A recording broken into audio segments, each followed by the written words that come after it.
The evening deepened slowly around Hannah's apartment, the kind of quiet that only came after an exhausting day had wrung every last ounce of energy from the body.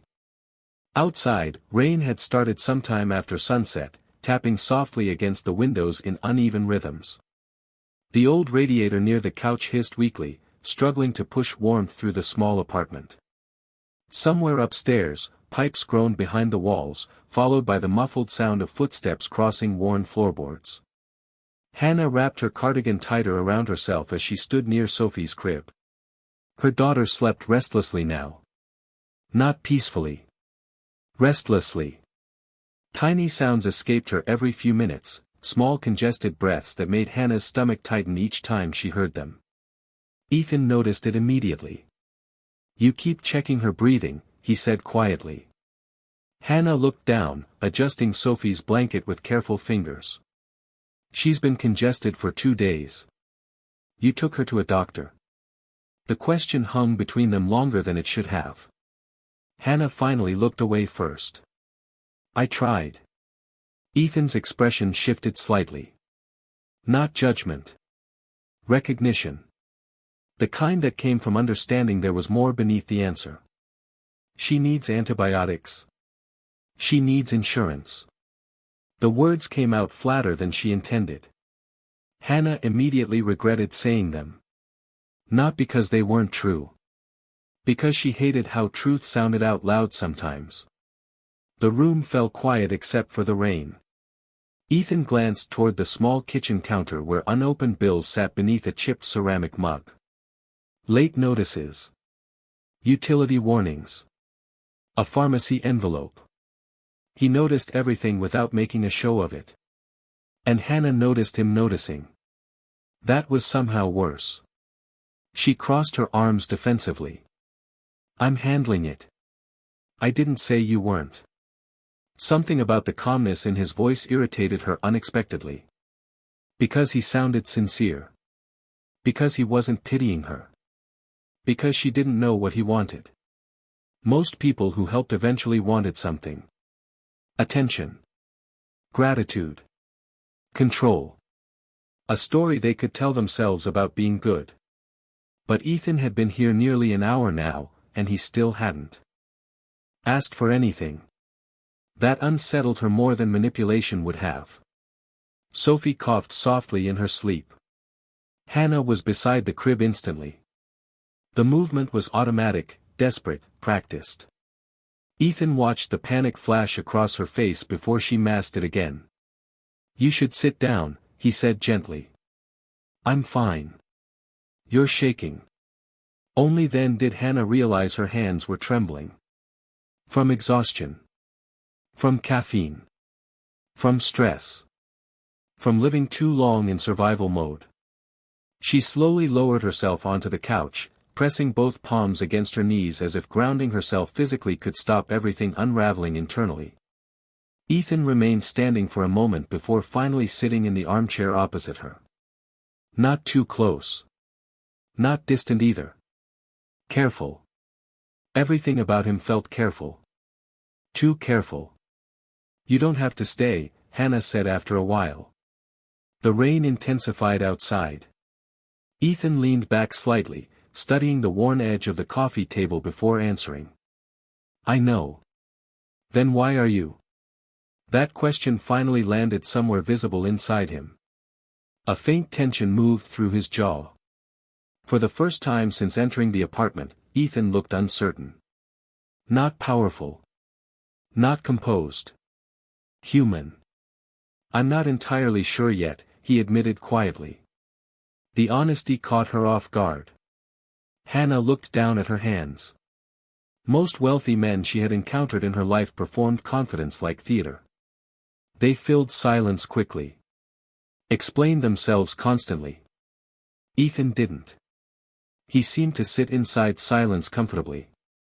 Like someone used to carrying things privately. Sophie coughed again. Longer this time. Hannah stood immediately and lifted her from the crib, holding her against her chest while pacing slowly near the window. The baby's skin felt warmer now. Too warm. Fear climbed her spine instantly. Not dramatic fear. Mother fear. The kind built from dozens of sleepless nights and worst-case calculations. Hospital bill. Medication. Bus fare. Missing work. Losing hours. Falling further behind. Everything connected to everything when you were poor. One emergency could destroy an entire month. Ethan stood slowly. Hannah. She's okay. She has a fever. She's teething. Hannah. The gentleness in his voice nearly broke her composure. Because underneath it was concern. Real concern. She pressed Sophie closer. I said she's okay. The apartment became very still. Ethan watched her carefully now, finally understanding something important. She wasn't resisting help because she was proud. She was resisting because accepting help meant admitting she could no longer control the situation. And control was the only thing keeping her functioning. Then Sophie whimpered weakly against her shoulder. Hannah closed her eyes. That tiny sound cracked something inside her. Ethan stepped closer cautiously. Let me drive you to urgent care. No, she's struggling to breathe. She always sounds worse at night. Hannah. I can't afford another emergency room bill. There it was. Raw. Ugly. Humiliating. Real. The words hung heavily in the apartment. Rainwater slid down the windows behind them in slow crooked trails. Ethan's chest tightened unexpectedly. Because suddenly this wasn't abstract anymore. Not statistics. Not quarterly reports. Not market restructuring presentations discussed in climate-controlled conference rooms. This was a woman trying to decide whether her baby's breathing was serious enough to justify financial ruin. And somewhere deep in his stomach, guilt began opening quietly like an old wound. He glanced again toward the pharmacy envelope on the counter. A familiar logo sat printed in blue across the top. Carter Medical Systems. His company. Hannah noticed where he was looking. Her face changed instantly. A flicker. Recognition. Then confusion. Then something colder. You work for Carter. Ethan hesitated. Too long. And that was answer enough. Hannah stared at him now. Fully alert despite exhaustion. What do you do there? He could have lied. The thought appeared immediately. Simpler. Safer. But something about her exhaustion made dishonesty feel unbearable. I own it. Silence. Not dramatic silence. Worse. The kind where the air itself changes temperature. Hannah's face emptied slowly of warmth. Ethan watched her retreat emotionally in real time. You own Carter Medical Systems. Yes. A short laugh escaped her. Not amused. Disbelieving. Oh. She stepped backward instinctively, still holding Sophie tightly. Everything suddenly rearranged itself inside her mind. The expensive car. The tailored coat. The composure. The effortless confidence. Of course. Of course he belonged to that world. Hannah swallowed hard. I should have recognized the name. Ethan could almost feel the wall rising between them brick by brick. Hannah, my mother died in a Carter hospital. The words hit with brutal quietness. Ethan froze. Rain hammered harder outside. Hannah stared at him with exhausted eyes suddenly sharpened by years of buried anger. She waited 11 hours in emergency because they were understaffed after budget cuts. Her voice shook despite her efforts. They kept apologizing. Nurses crying in hallways because there weren't enough people working. She swallowed hard. She had a stroke sitting in a plastic chair. Ethan said nothing. Because there was nothing defensible to say. Hannah laughed softly again, but tears had started gathering in her eyes now. And now I can't even afford antibiotics for my daughter because your company bought the clinic near our apartment and tripled prices after insurance changes. Every sentence landed heavier. Not exaggerated. Not theatrical. Specific. Real. Ethan felt something cold settle beneath his ribs. Because he remembered those restructuring meetings.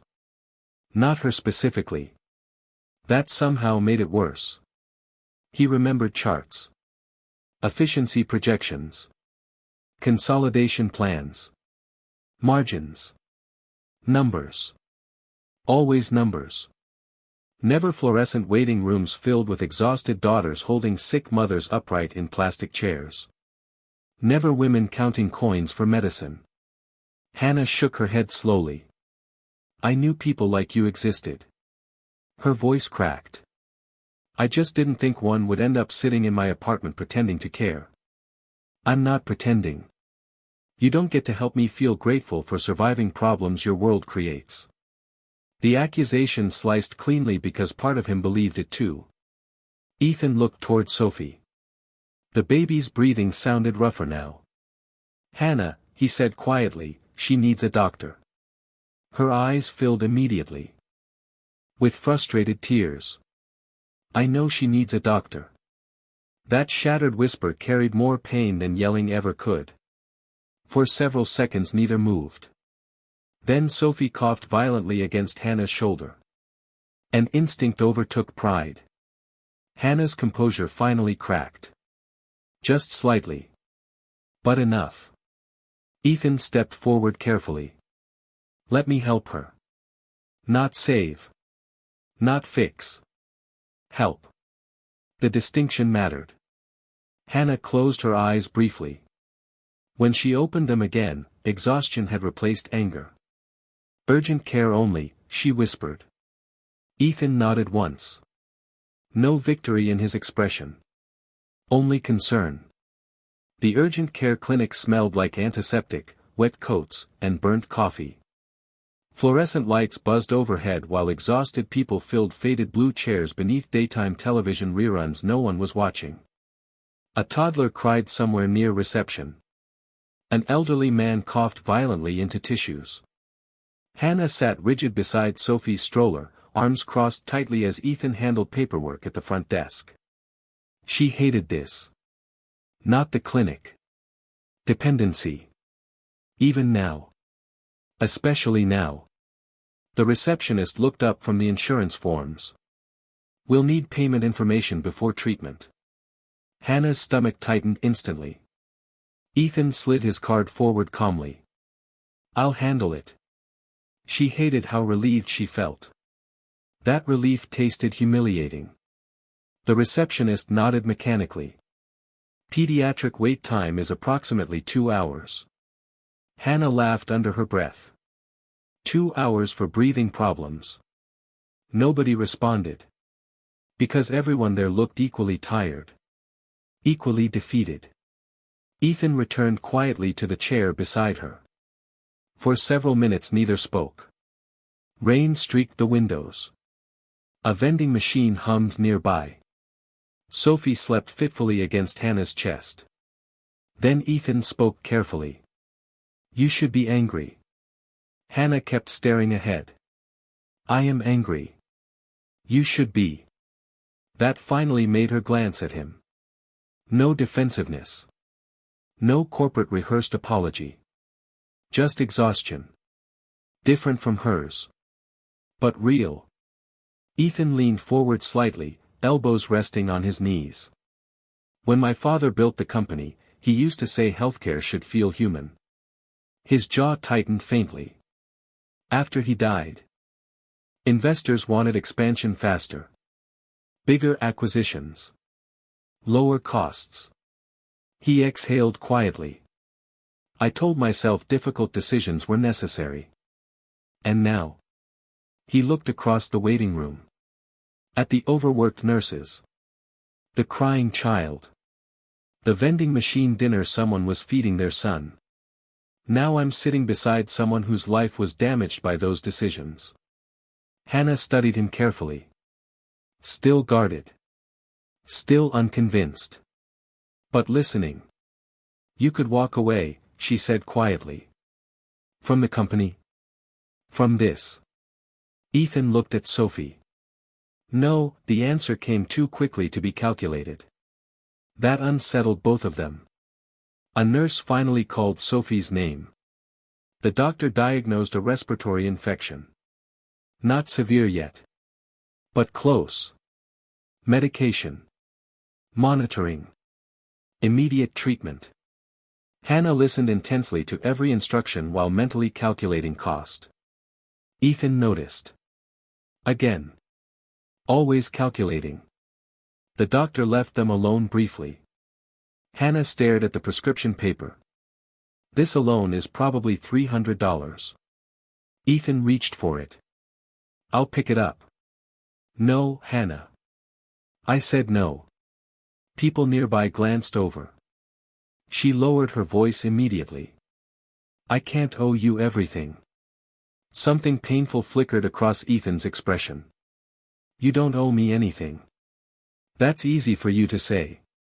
He nodded slowly. You're right. The honesty disarmed her again. He stood quietly.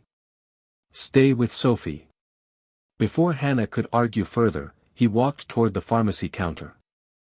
And for the first time all evening, she noticed something she hadn't before. Ethan looked tired too. Not physically. Soul tired. Like a man carrying invisible weight so long he no longer remembered life without it. By the time they returned to the apartment, it was nearly midnight. The rain had stopped, leaving the streets slick and shining beneath yellow streetlights. Sophie finally slept peacefully after medication. Hannah tucked her carefully into the crib before standing there longer than necessary just watching her breathe. Mothers did that after fear. Watched breathing like prayer. When she turned around, Ethan was quietly rinsing coffee mugs in the kitchen sink. The sight felt strangely intimate. Dangerously intimate. Not romantic. Human. That somehow felt more threatening. You don't have to clean. I know. Same answer as before. Hannah leaned against the doorway, exhausted beyond pretending now. Why do you feel guilty? Ethan stopped moving. Water ran softly from the faucet. After several seconds he turned it off. My younger sister died when she was 19. The confession arrived without warning. Hannah stayed silent. She had leukemia. His eyes remained fixed on the sink. My father built half the company trying to save her. A humorless smile touched his mouth briefly. After she died, he buried himself in work. Then I did the same after he died. Hannah watched him carefully now. Guilt makes efficient businessmen. He finally looked at her then. Efficient doesn't always mean harmless. The apartment quieted around them again. A distant siren echoed somewhere downtown. Hannah lowered herself slowly onto the couch. I used to think if I just worked hard enough things would stabilize. She laughed softly. Then daycare costs went up. Then rent. Then Sophie got sick. Her voice weakened. Then her father left because he said he couldn't handle living paycheck to paycheck anymore. Ethan listened without interruption. He left. 3 months after she was born. You're divorced. Not officially. She rubbed tiredly at her forehead. Turns out divorce costs money too. That line nearly broke him. Not because it was dramatic. Because it sounded practiced. Like she'd had to say things like that too many times. Hannah looked toward Sophie's crib. I don't need someone to rescue me. I know. I need life to stop feeling impossible for 5 minutes. Ethan absorbed those words quietly. Then nodded once. I understand that better than you think. She almost asked how a billionaire could possibly understand that. But something in his expression stopped her. Pain recognized pain sometimes even when the circumstances looked nothing alike. Over the next 2 weeks, Ethan kept appearing in small, careful ways. Not overwhelming. Not intrusive. Consistent. That consistency confused Hannah more than grand gestures would have. A grocery delivery arrived. Anonymously after Sophie's medication emptied most of Hannah's checking account. A repairman fixed the apartment heater after it failed during a cold night. When Hannah's bus broke down in heavy rain after work, Ethan somehow appeared outside the daycare before she could panic about being late again. "You tracking me now?" she asked sharply after climbing into his car. "No, you just coincidentally appeared." He glanced at her soaked sleeves. "I called the daycare yesterday to ask how Sophie was doing. They mentioned your schedule." Hannah stared at him. "That's still weird." "I know." The fact he admitted it immediately weakened her irritation slightly.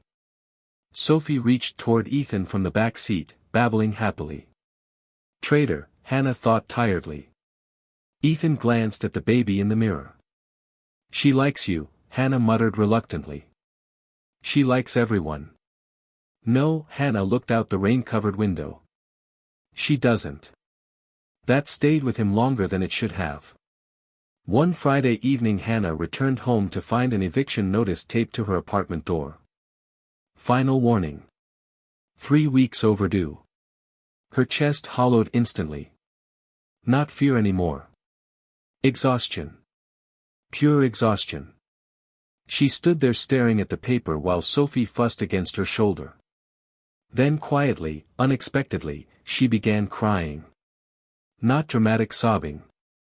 Just silent tears sliding down a woman too tired to stop them. That was exactly how Ethan found her. He had arrived carrying takeout containers after a late meeting downtown. The moment he saw the notice, his expression changed. "Hannah." She wiped her face immediately. "I'm fine." "You're crying in a hallway." "I said I'm fine." The sharpness in her voice came from humiliation, not anger. Ethan looked at the notice. Then at her. "How much?" "No, Hannah." "No," her voice cracked completely now. "I can't keep becoming your charity project. That's not what this is." "Then what is it?" The hallway fell silent. A neighbor's television murmured faintly through thin walls nearby. Ethan looked at her carefully before answering. "This is me trying to take responsibility for damage I spent years pretending not to see." The honesty stunned her into silence. He continued quietly. "You were right that night in your apartment.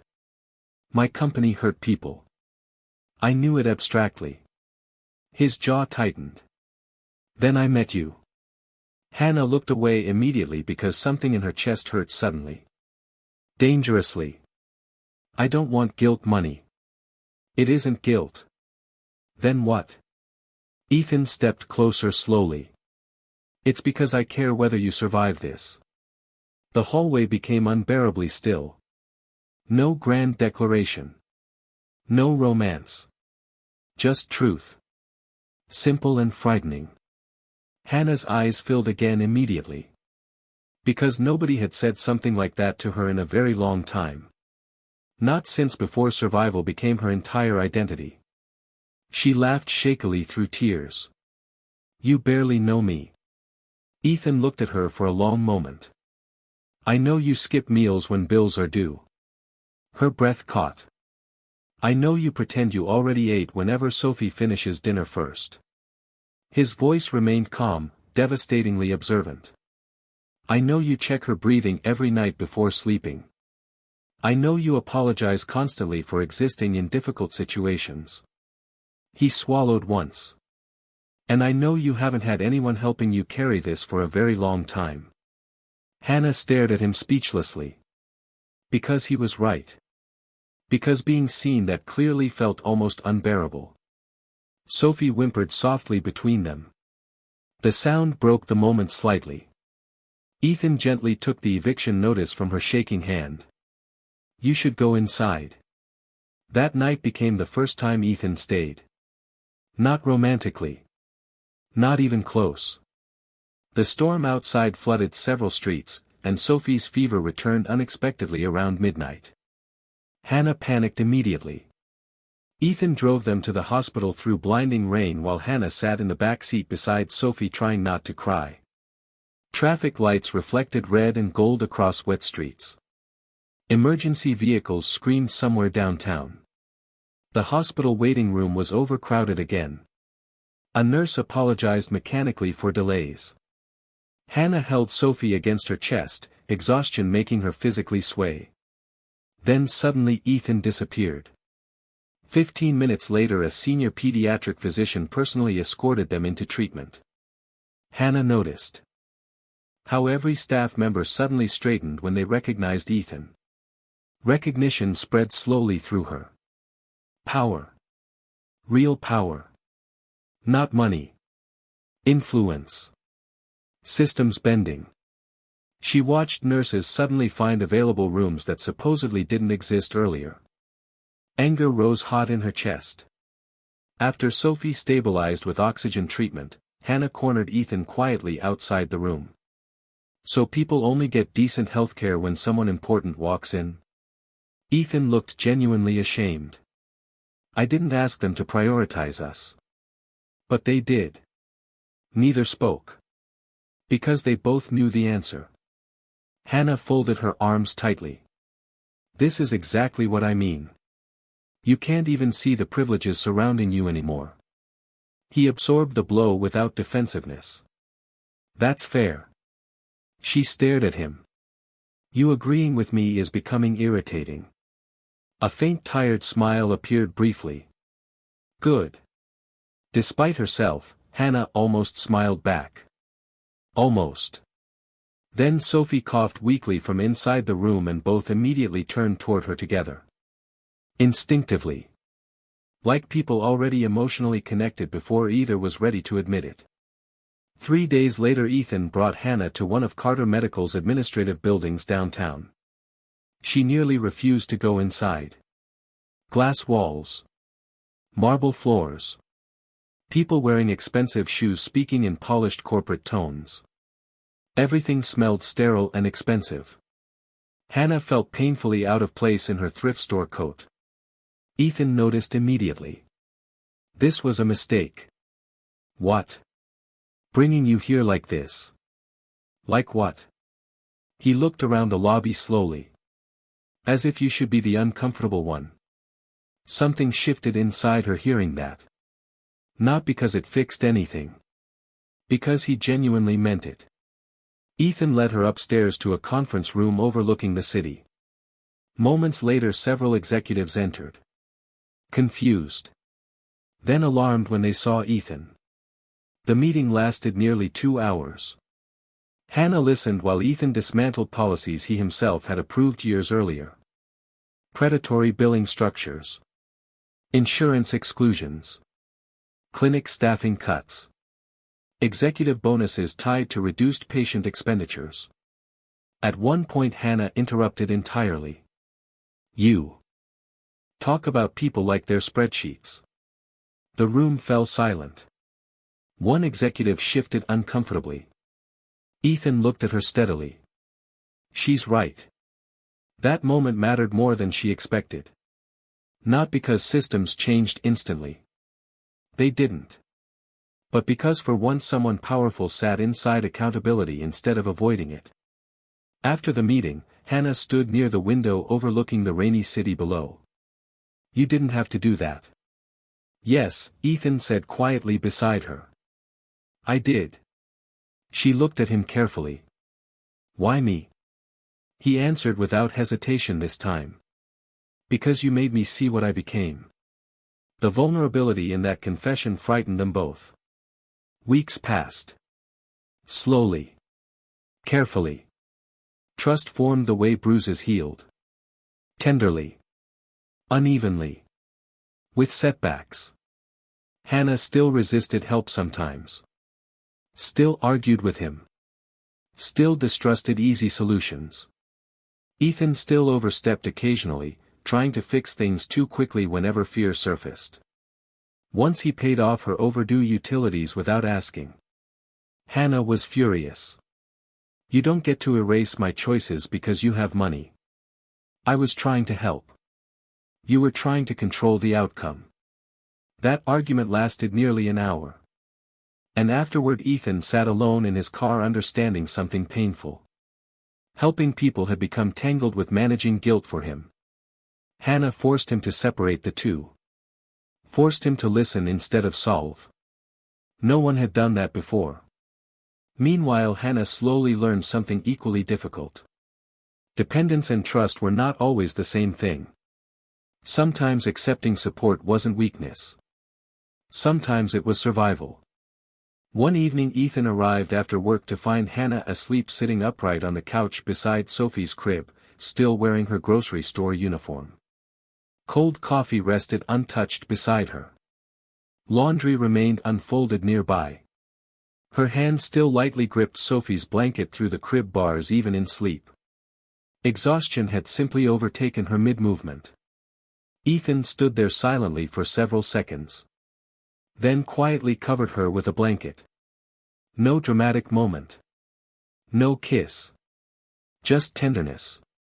Real tenderness. The kind built from witnessing someone's suffering closely enough that protecting their rest begins feeling instinctive. Hannah woke briefly as he turned toward the door. You're leaving. It's late. She looked disoriented for a moment.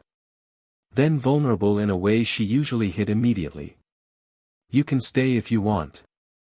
The words were soft. Careful. Ethan paused. Not because he misunderstood the invitation. Because he understood it perfectly. Trust. Small but enormous. So he stayed. On the couch. While rain tapped gently against the windows and Sophie slept peacefully nearby. And sometime around 3 in the morning, Hannah woke again and found him still there beneath the dim apartment light, asleep awkwardly with one arm hanging off the couch. For reasons she couldn't fully explain, tears filled her eyes instantly. Not because she loved him. Not yet. Because loneliness had exhausted her so completely that simple presence felt overwhelming. She stood there quietly watching him sleep. Then whispered something barely audible into the darkness. Thank you for staying. Spring arrived gradually after that. Wet sidewalks. Longer evenings. Small patches of sunlight returning to the city. Sophie grew stronger. Healthier. Louder. Her laugh began filling the apartment regularly now. And Ethan, despite himself, started structuring entire days around hearing it. One afternoon Hannah found him sitting on the floor assembling a second-hand crib mobile Sophie had somehow broken. He looked absurdly out of place in rolled-up sleeves surrounded by scattered toy parts. You know there are people you could hire for that. Yes, he muttered while struggling with tiny screws. But apparently your daughter enjoys watching me suffer. Sophie squealed happily beside him. Hannah laughed before she could stop herself. A real laugh. The sound froze Ethan briefly. Because he realized he had never heard her laugh without exhaustion underneath it before. Hannah noticed him staring and immediately grew self-conscious. What? Nothing. But it wasn't nothing. It was hope. Small. Fragile. Human. And for the first time in years, neither of them felt entirely alone carrying the weight of their lives. Not fixed. Not healed. Just less. Alone. Outside, the city continued moving beneath gray skies and ambulance sirens and unpaid bills and impossible systems.